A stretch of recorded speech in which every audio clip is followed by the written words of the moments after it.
Under the law, we have been dead since 1666. Look at these sixes here, 666. So this is a very important video, guys. There'll be no gematria involved here. In London in 1666, during the Great Fire of London, Parliament enacted the Kastukevi Act 1666 behind closed doors. Of course it was behind closed doors. The act being debated was to subrogate the rights of men and women, meaning all men and women were declared dead, lost at sea, beyond the sea. Back then, common law and admiralty law were the concepts of law in use. Common law was to determine the behaviour of ordinary persons towards each other through sets of precedents laid down over centuries. Admiralty law was to determine the behaviour at sea and the business and contracts that were part of shipping business. The Act meant all men and women of UK were declared dead and lost beyond the seas.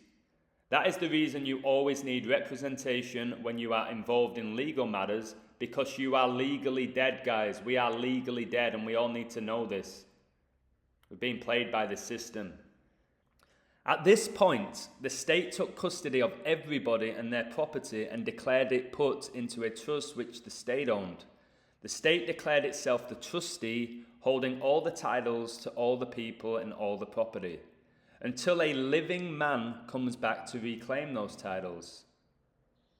One meaning of this act was to deal with the problem of property owned by people who had recently died, but there was another much more significant meaning.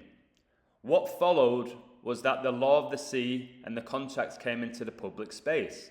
The real man, because a legal fiction owned by the government, the set of records that today are in the government's computer systems like national insurance number, NHS number, DVLA registered details, HMRC unique taxpayer reference, legally we are considered to be a fiction, words on pieces of paper or data in computer systems. In admiralty law, if a ship comes into berth, it is given a certificate. A legal fiction informed people that a new vessel was docked, in the same way people were issued with birth certificates. When people are sent a bill or summons from a court, it is always in capital letters, similar to the tombstones in graveyards, because capital letters signify death. People are sent summons, but only the dead can be summoned. A person became effectively a company. Does he or she keep good company? Think about how we say good morning as well. Good morning. When you mourn, guys, you're often mourning somebody's death. Or you have a mortgage, which sounds like morgue. In admiralty law, if there is a dispute, both parties go to a court in whatever land and proceed if they agree to jurisdiction of the court. Today, it is presumed that the courts have the power to apply admiralty law to you, not just the common law, and this can be seen today with the state making you pay more taxes for having the wrong type of car. That they speciously claim changes the climate. The wrong type of light bulb. Or you want to employ your own son, or charge you for the position of your wheelie bin after charging you twice for collecting your rubbish. State mandarins act with a dictatorial and snide attitude because they are trained to deal with zombies, living dead people. We have let them rob us of our power. We truly have, guys. We can get it back though. The important part is this. The state is supposed to be exercised and ruled by consent, but in fact that state has made itself executor of the trust and beneficiary, and you are the trustee. The trustee must do as commanded by the executor. We need to flip these roles, guys. If the Crown Prosecution Service prosecutes you, there are three parties in court. You, the CPS, and the judge. The judge is the executor, the CPS is the beneficiary, and you are the trustee. The same power dynamics work in attitude if you are called into question by any public servant. Our only way to reclaim yourself after your death, i.e. the straw man that the state created, is to declare yourself a natural human being, a natural spirit in your body, a person created by God, etc., that is separate from the legal fiction. Never give these people your last name either, guys. You thus declare yourself the executor, that you are by your God given an inalienable rights. At the moment you declare this to yourself, the meaning of you, held by the state for 349 collapses, and you declare to the judge or public servant that he is not the executor.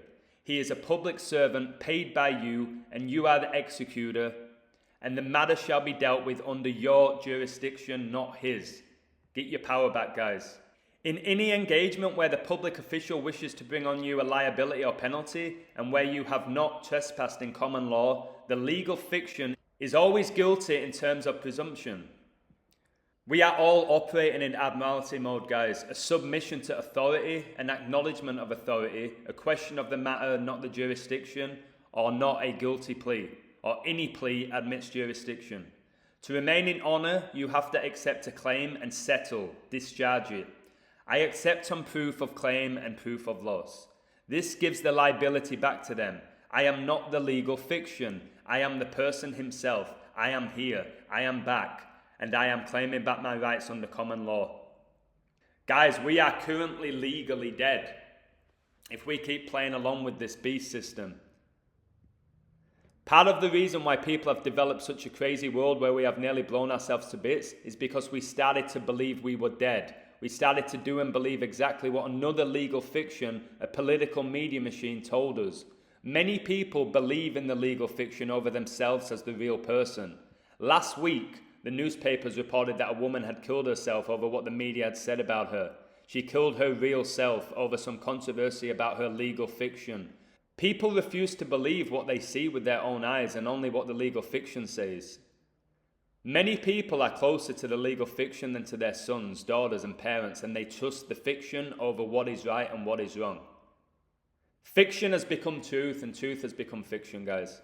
Groups of men are exploiting the fact that most are still dead.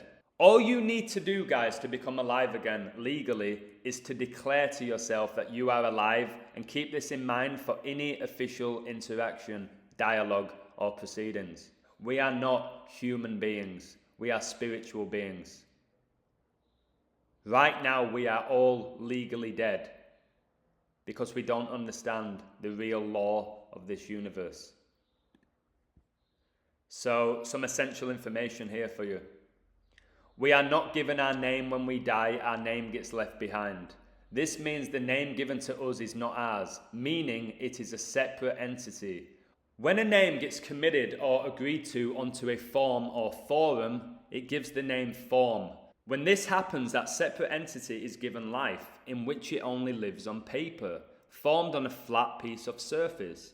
That surface that has gained form is called a document. It means you are floating in space as an empty vessel, referring to document. In maritime language, it translates to, which dock did you mean? A paper is used to externalize things that have nothing to do with the person. This method is making fiction into accepted reality. All maternity hospitals are foundling hospitals. Foundling means where abandoned goods go to be discarded, at which someone else can take ownership. Guys, you don't technically own your kids. They don't belong to you. You are parents, parents. Maternity hospitals refer to hospitals for the mother. Mother in Latin translates to mater, meaning matter. The pregnant mother is assisted in a maternity ward. Ward translates to pupillus in Latin, meaning pupil, like student. Orphan child, ward, person under the care of a guardian. From Old French pupille in the 14th century, and directly from Latin pupillus, orphan child, ward, minor. Diminutive of pupus, boy, probably related to poor, child, and thus probably from a suffix from a pi root. Pregnant translates to gravida in Latin. The etymology of the term defines pregnant. From Latin gravidus, which means loaded, full, swollen, pregnant with child. From gravis, burdened, heavy. Gravidus also refers to the fetus. A child gets born, life born, and taken by the doctor. A doctor being the worker that works for the shipping company or manual labourer who is involved in loading and unloading material, aka a docker. Which dock does he represent? He takes the baby out of the water and holds it up so that it can't touch land. Putting it in maritime, therefore, becomes abandoned goods to separate it away from the mother, then giving it back to the mother so that there is no bond. By the time it gets to the documentation, that whole scenario has played itself out to where the child becomes abandoned goods. And that gets claimed, which gets recorded. The record gets sold and monetized as goods abandoned, which gets taken by someone that gave it up and left it behind. Monetized referring to hospital record. That record relates to the date of registration of the child register. Anything means it's not yours anymore, making someone the holder, not the owner. So I'm going to look more into this. One of my Patreons, Cormac, told me to look into this. I have a friend called Bernard who told me to look into this. I've just looked into it today. So I'm really going to look into this in detail, that we are legally dead and how we can get our rights back, guys. I shared this video on my Patreon. It discusses why we need a live life claim, guys. It's really interesting. Joanna recommended me to listen to this radio channel here and the podcast discussing the birth certificate, which we just accept. There's ways to escape this matrix, guys, when we learn this knowledge. I didn't know anything about this. It was Lieb who shared this information, another new patron of mine, so thank you. So I wanted to share this. This is really important. And look at this, guys. Look at Russia's flag. And this logo connected to Freemasonry. The Freemasons came up with Russia, guys, and made it the boogeyman, just like they founded the United States of America in 1776, the year the Illuminati was founded. Look at the Ukraine flag. Look at this. Just like the Freemasonic logo here. The blue and the yellow.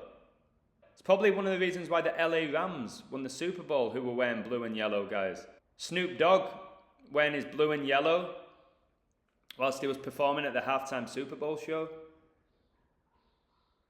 Guys, it's an absolute disgrace. And this guy, Joe Rogan, stop listening to him. Look at him. He worships Satan. It's so obvious when you study symbolism. He's got the all-seeing eye here. People falling for this guy. Just look at him. He's a Luciferian, guys. He is not part of the truth movement. He's controlled. He's a Satanist. Look at him.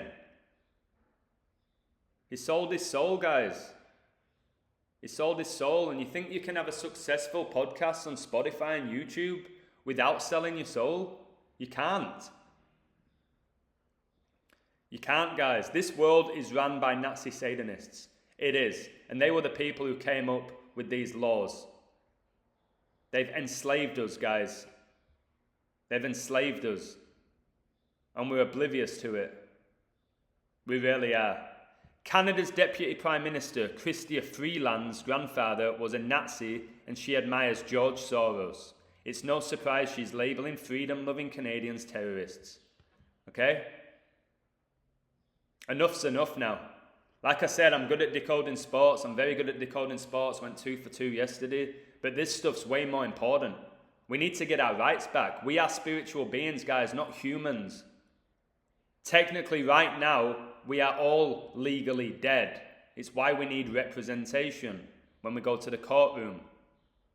Because we're legally dead.